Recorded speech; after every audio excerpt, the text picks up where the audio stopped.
Not really. I mean, both my parents don't play or sing, but they're very inspired by music. You know, there's always music playing, Led Zeppelin, like lots of reggae music, Rolling Stones. You know, all that music was always lots of country. Shania Twain was always playing, so I was always surrounded by that type of music.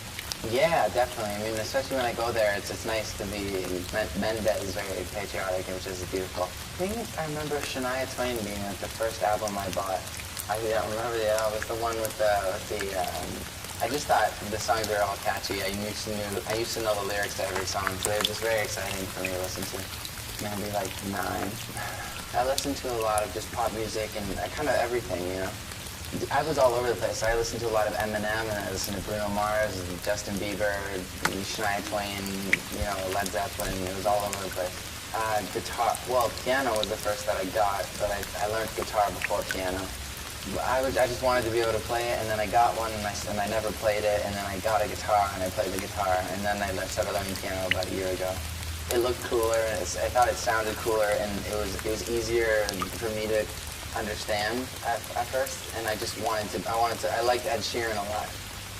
It just, for some reason, made more sense. A lot of people would disagree that piano makes, but it felt, probably because I was more excited to learn guitar over piano, it made more sense. The A-Team was actually the first song I ever learned on guitar. No, I mean, it's pretty hard. It was hard back then, but it's pretty simple now. I started writing maybe about 3 years ago. I said to my dad that I want to be a singer, and he said, you can't be a singer unless you can write your own songs. And I said, okay, fine, I'll write my own songs. So I went out to my room and I wrote a song. It's never released. It's called My Time. No one's ever heard it. A little bit, yeah. Your style's going to stay with you for your whole life, I think. Yeah, it was very fast. I just started songwriting in 5 months, and so I wrote as many songs as I could for my first time ever, but a lot of people had to write them for me. Illuminate, I wrote every single song with somebody. I mean, I got to work with some really awesome writers, and we just found that the best songs were the ones that were very true to ourselves, honest and real. And the ones that wrote the fastest were always us. Some days I can't write a song, and some days I can write 3 songs, you know. But I feel very natural about it. It comes out of nowhere, just like experiences in life and friends and family, you know. I don't know. We were singing and playing guitar, and I must have said better. I screamed out better than he can, and then we kind of just wrote off of that, and you know, it came out of nowhere. Yeah, I know people who's experienced that. I've kind of experienced that, but it was more just kind of pulled out of thin air in a story, you know. Took a long time to come up with a name for it. We just wanted to make sure it was a good name, and we found Illuminate kind of, you know, for music, when people are in the dark times, it feels like music is something that pulls you out of that, and that's kind of shedding light, illuminate, shed light on people. I think, yeah, there's a lot of, you know, bad stuff happening, but I think there was always bad stuff happening. It was just a lot harder to see. I just think with social media nowadays, like, it's a lot easier to see what's happening in the world. But it is crazy. But there's a lot of beautiful and very good stuff happening too. Everything. I think music is the thing I go to when I'm tired, when I'm stressed, when I'm happy, nervous, sad. It does, you know, it does everything.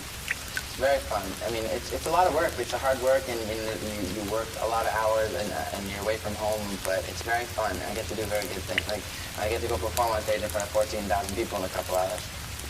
A lot of John Mayer. I listen to a lot of John Mayer, Ed Sheeran, like I said before, and really those two. And I listen, you know, I kind of just move around a lot and listen to what's popular, but also kind of go old school, and I'll just dig deep. And I like soulful music, so that stuff. I just think you really feel it. About halfway through the first album, I actually started really getting good at singing this album, Illuminate.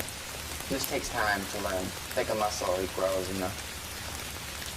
It was kind of just go with what your heart tells you, you know. We didn't think about it too much, and I think that's why it came out very nice. I think like Ruin, Mercy, Bad Reputation, 3 Empty Words are all kind of good expressions of the album. John Mayer, influence, and it was like 3 a.m. one night, and we wrote it in like an hour and a half, and we demoed it, and just it was very a song that we just felt in the moment and just sang. 3 Empty Words is a pretty personal song about, you know, my a relationship with a girl I had, and I think it's beautiful lyrically. No, because I think if I held back, then it wouldn't be good. I just want to make good music. It's simple. It's more simple than people make it out to be. I think I just want to make great music, and I want to be happy, and I want the people who support me to be happy, and And that's pretty much it. I want to have a long career, and I don't want to think about it too much, because then it will get ruined. I guess older artists, you look up to, like Frank Sinatra type of artists, you know, they had very great careers. Thinking Out Loud by Ed Sheeran, I think that song's going to be timeless. On my album, I hope like Ruin stands out for years to come, you know. Mercy got a great response. They're all great. I hear that, you know, about I have a song called A Little Too Much. The countries I go to, lots of girls talk about how and lots of guys talk about how that's helped them through a rough time, which is great. I mean, I think it's all great. I don't really know what to say much about it. It's hard to talk about, you know. I could say it's amazing, it's great, it's beautiful, and that's really all it is, you know. I go home about every 3 to 4 weeks, so I often enough, just them, the girls outside, you know, they keep me inspired and focused. I write when I'm not touring, or when I'm not working and I'm off and I'm home, or I'm away with some writers and stuff. He wrote with me on the first album too. All the writers from this album were all the same ones from the first album, and we kind of they know me very well, and we just grew together, you know. Yeah, I work with Scott very well, connect very good, and he pretty much wrote every song with me. It's just like a friend relationship, sitting down with your friend and writing a song. When I come and do a show and the fans know all the words, I just want the people who support me and the people who listen to music and love music to enjoy the songs and to love it, you know. The sales doesn't matter, the streams don't matter, it's just about if what I created, you know, is going to last, and people are really, it's going to help people, you know, and give them something to be happy about, to be sad about, to feel, you know.